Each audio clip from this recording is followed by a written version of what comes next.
Gawas sa medical frontliners nga mo'y ginaila nga heroes karong panahon sa pandemya, usasab ang mga trabahante sa mga sementeryo sa mga unsung heroes karong panahon sa pandemya.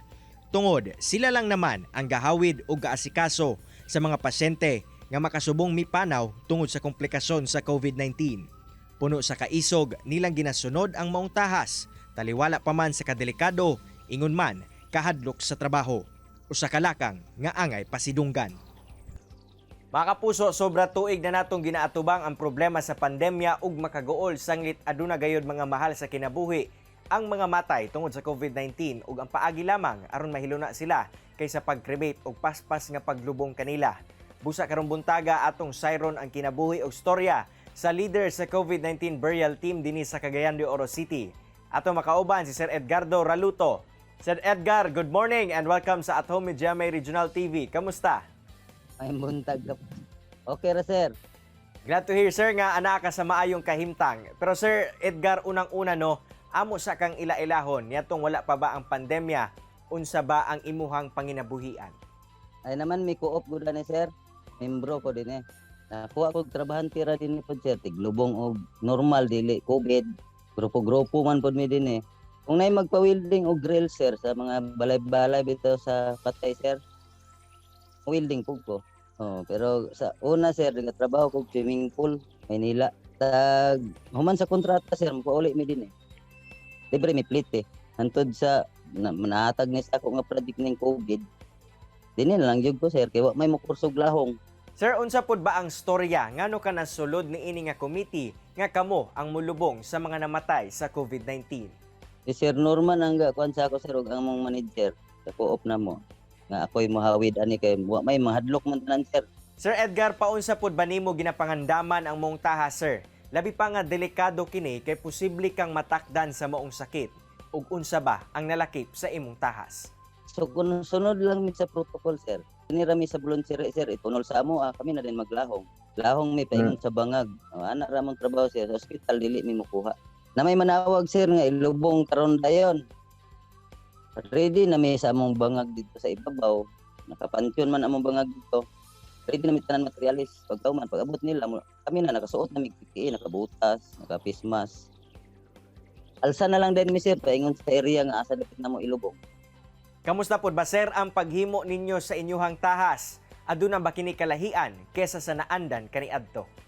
Naagid, sir, kay mulubong ba may gabi sir niya. Kanang sa una na ko nga trabaho, alas 4, wala na may relax na may ko karon bisag alas 5, alas 6, alas 7, paingon sa alas 12, ug nay manawag, sir, ilubong gid namo. Mumatag yug ko. Lahi gid, sir, nya. Malimta na gani na mo usahay ang pamahaw, sir, para lang anak nga trabaho namo. Petso na pa ni ugto kay gapas mi sa bangag kay daghan man pay. Isod gid ni karon, sir.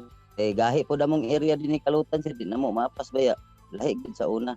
Ang upat ka bangag, sir, tulo bay kadlaw na mo magkinaluta nya magsiminto kami. Lahi gid sa una.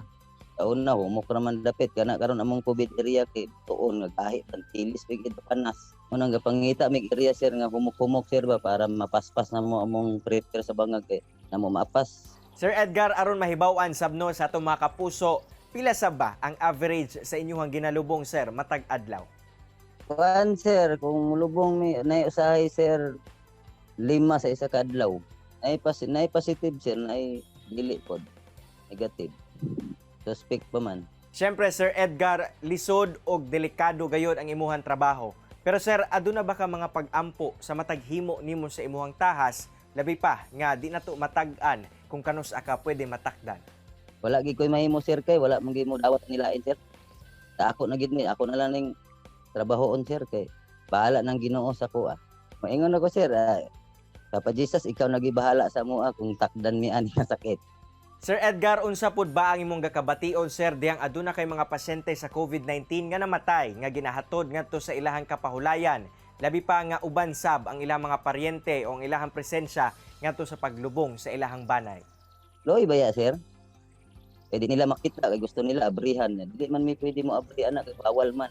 Maghilaka na lang, sir. Kay wa man sila mahimo, pwede man nila makita. Loy baya, sir? Kay magilaka ba, sir, maghangyo gyud nga abrihan ang ilang lungon o kanang kadaber, pero di man gyud pwede sa tamua. Bawal man mi mo abre. Sir Edgar, isip frontliner, aduna ka ba mensahe sir alang sa tumakapuso karong buntaga in relation na sab sa imuhang realizations karong panahon sa pandemya? Sunod lang sa protocol. Manghugas ng kamot, alcohol, disinfect dayon. Manamog disinfect sir, maligo gid mi.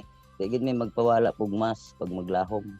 Sunod lang sa protocol para likayan nato ang para safety ta ba. Daghang salamat Sir Edgar sa pag-share sa imong storya dinhi sa At Home with GMA Regional TV ug amping kanunay sir sa paghimo sa imuhang tahas. Okay sir, salamat. Kini ang At Home with GMA Regional TV.